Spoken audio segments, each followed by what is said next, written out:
Hello Tuesdays, it's Gav and welcome to another one of my videos. Today is just as he looks around for it, hang on a second, trying to build a Chevy here at the moment, a 1 in 24 scale Chevy. I've got bits everywhere. But this isn't about 1 in 24 scale Chevys, it's about a 1 in 35 scale T34 stroke 85 tank. Finally, I am entering Greg Reilly's Greg Reilly's T34 group build. It doesn't have to be 1 in 35 scale, so I believe you can do a 1 in 72 scale, you can do larger, you could make one out of aluminium and a mini digger chassis should you require, or should you want to do that. This is going to be my entry anyway. I'm sorry I can't put it on the desk. The desk is full. I'm not going to open it. I did an unboxing of this a while ago when I bought it, so it hasn't changed. It's just been stuck under the table waiting to go. Mine's going to be slightly different. There's a box on the back here which my good friend Mike from Bassmaster Models in Belarus or Belarusia told me was a heater to heat the engine up on those very cold days they have in the Soviet Union and Russian Federation and other places in that general area. Mine won't have it on. I don't think I'm going to have the side tanks on the T34. I believe they're exterior fuel tanks rather than interior. Some people go with and the Soviet Union did, T55 the same. You put your fuel tanks on the outside. If they get hit, all that wet fuel goes up in flame, yes, but especially as it's diesel, it doesn't burn as good, but as well, thank goodness. But the flames are all on the outside and not inside the tank. That's why they put theirs on the outside. Western ones, obviously more inside, protected by armour. It's just a different way of thinking, I believe. So I'm actually going to do, mine's not going to be Soviet Union or any Eastern Bloc type of thing.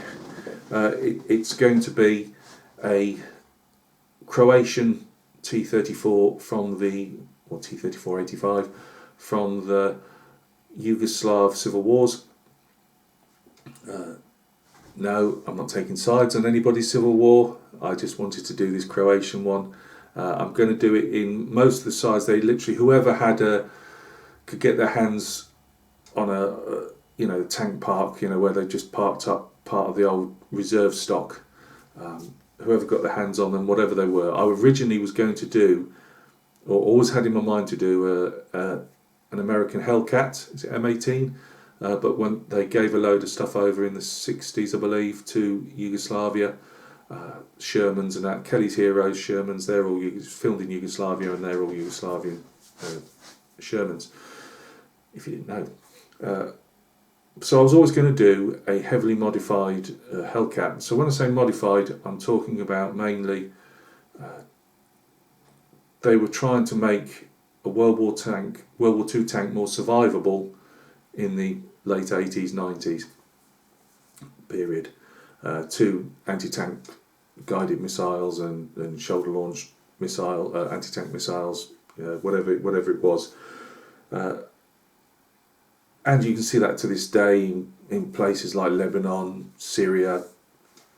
They try and create spaced armour on a tank so it'll detonate. So if you've got a old-fashioned bazooka, but a rocket, anti-tank rocket, they hit and they put a small hole in the tank where they put a liquid jet of copper, whatever, through the tank. Vroom, and it spools around inside, and that's what kills the crew and can set off rounds and things like that, tank rounds, and blow the tank up. More often than not, it just marmalises the crew inside, really. So to try and protect against that, you can have things like modern day reactive armour, which are the little squares on a Soviet tank, a Russian tank, would be the missile hits, or the rocket hits, boom, and there's some actual explosive charge in there and it actually detonates that rocket. Now, that's not to say the rocket still won't lash against the tank turret, but hopefully it won't penetrate the tank turret. That doesn't mean it won't shells little tiny rust fragments and paint fragments, which can not be pleasant for the crew as well, but on the inside. But that's the idea. So what you do is you stick sandbags. This is all the idea: sandbags, wheel rims, tyres on, tractor tyre. You name it. Well, in Yugoslavia, quite often they would put rubber like conveyor belt sheets from quarries and factories and stuff, and they'd either build them on a frame, and if they hadn't got any time or even expertise to build a frame, they'd literally just rip it up, nail it, well maybe not nail it, but attach it to the tank somehow, literally tie it on half the time. And their idea was that bit of, and then there might be something like, again, tyres that have been hung down behind it, just to stand it off slightly and hopefully detonate that charge before it actually hit the tank. How successful, I have no idea, to be honest with you. I'm not read up on that. But that was the idea. So after all that, my T34, I don't know how much you're going to actually see that is going to be a T34, because a lot's going to be covered up in these rubber conveyor belt spaced armour type of thing, and the usual sandbags and all that type of stuff. If you think of that Tyrant build, it's roughly that on steroids really. So that's going to be my T34 group build. How long it's going to take, I've no idea. The Chevy, as I say, I'm actually sticking together today, or majority of it's still going to be a few more days yet probably. But I will crack on.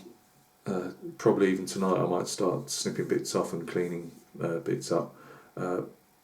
Add-ons, extras. I thought I'd bought 4 or 5 Soviet T34s, KV1 barrels, KV2s. I bought a job lot off eBay a while ago, and of course the little dark rain cloud that follows me around says, because I'm doing a T34 85 with a longer gun barrel, of course I didn't have one. And I just have to say that to Greg, and of course Greg being Greg sends me one down. Now Ian Aitken, who's also in the group build, he noticed, I don't know where he'd said someone got a short, I think he bought one of these barrels and it was shorter, and then he got another metal barrel which was the right size. The ones I've got may well be too short. Now I'll either just stick that on, or I might even keep the plastic one. I'm not going to buy and go out and get another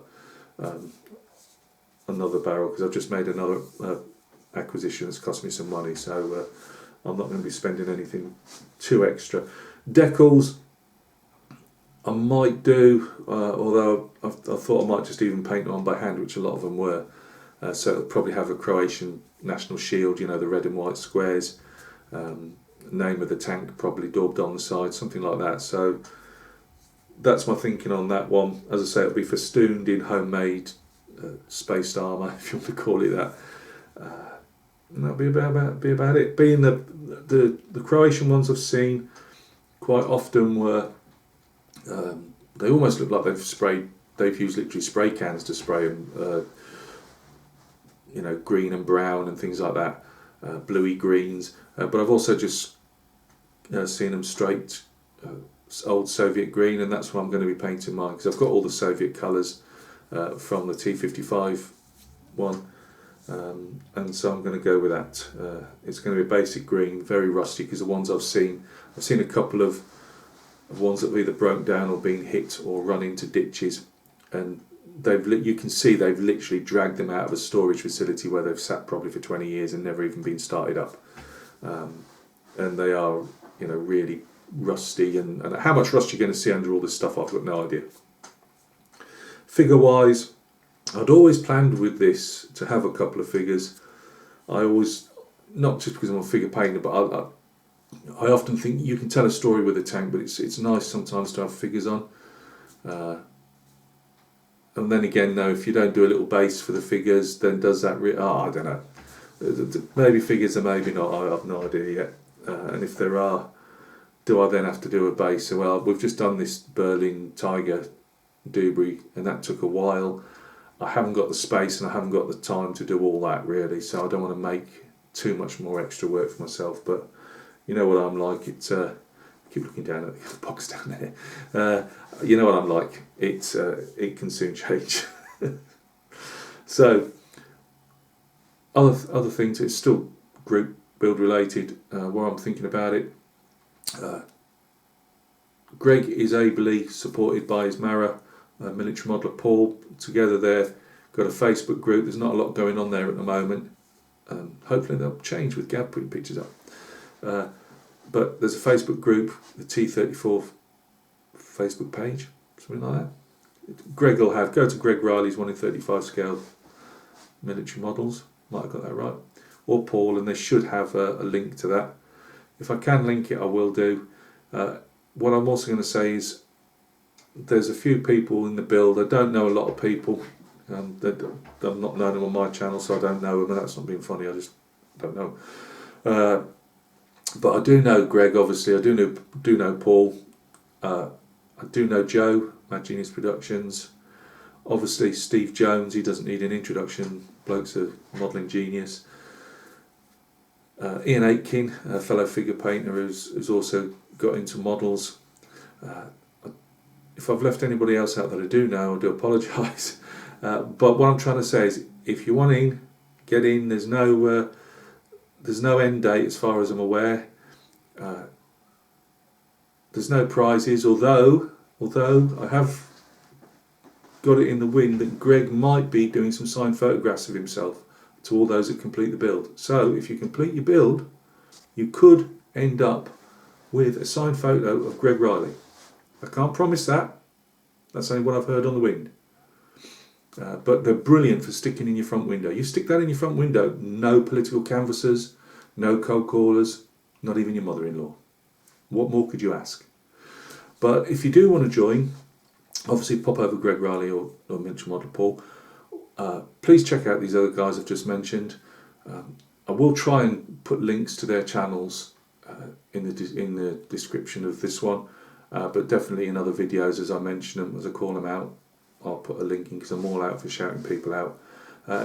If you want to join, you don't have to do, as I say, 135 scale. You can do a little diddly small one. And in that case, if you are in the group build, or you fancy it, you don't have to have a channel. You can just be, one of the guys that puts the comments down. We're all YouTubers. Put it down in the description that you've joined the group build, and if I can edit it, remember to edit this video. I'll put if you've got a channel, I'll put your description down, and if you're a commentator, I'll shout you out anyway, and I'll definitely shout you out and put the things down on the next T34 one I do. So that's about it. As usual, Gav, 2-minute video made into 20. I think that's about all I've got to say. Yeah. So this one's the next build on the desk. Yes, I have the Chevy, which hopefully will be done in the next few days. I'm hoping, if everything of this still fits right. I've got my suspicions this isn't going to fit, but we'll wait and see. So we've got that. I've pulled the trigger. I was actually going to tell you whether I've got it or not on an eBay find, but we'll have to wait to another video for that because I forgot to have a look. No, mine, I've been outbid at the last minute again. And that's about it. Yeah. Look after yourselves. We've got some soldier related videos coming up, as well as obviously the modelling ones. Take care of yourselves. We'll catch each other very soon on another video.